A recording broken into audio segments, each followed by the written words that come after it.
Փաշինյանը նշում է մասնավորապես արձագանքելով այն հայտարարությանը, որ գազը կարող է թանկանալ, այդ թանկացումների մասին խոսելով, ասում է, ինչքան ուզում է թող թանկացնեն, մենք այնքան փող ունենանք, որ դա թանկ չի երևա։ Նախ այսպեսի մի հարց, մենք հասելով ում նկատի ունի իրենց թե ժողովրդին,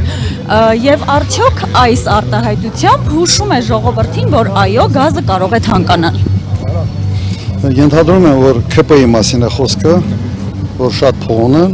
որտեղ 8 միլիարդ պարտքի առնվազն կեսը մսխել են եւ հայտնի չի թե որտեղ է։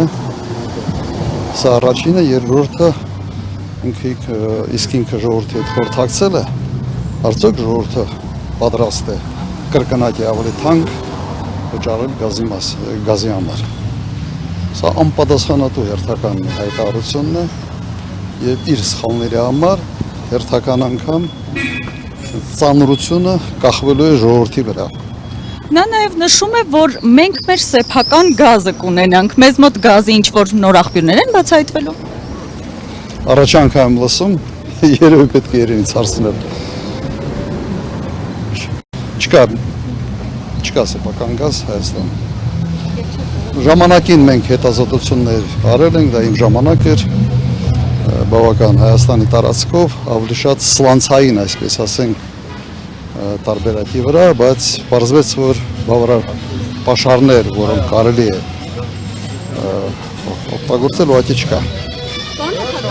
Խոսում են հիբրիդային պատերազմի մասին, խոսում են ռուսական կողմի ազդեցության մասին, բայց մենք տեսնում ենք, չէ՞, այսպես հանրայնորեն ԱՄՆ պաշտոնյան է գալիս Հայաստան, նախ Ռուբիոյի գալը ուղիղ միջամտություն է, հիբրիդային պատերազմը ինչ է այս գալիք ընտրությունների վրա։ Ուղիղ միջամտությունը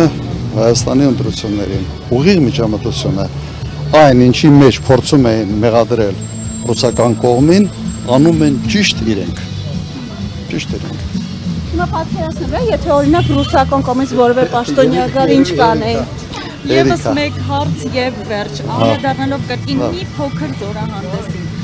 Փաշինյանը նաև հայտարարում էր, որ ինքը դա ցուցադրություն էր, չէ՞, ժողովրդին, ասում էր, որ ինքը վերականգնել է բանակը։ Այդ ամենը տեսնելով կարող ենք մենք համարել, որ նա բանակը վերականգնել է։ Իհարկե ոչ։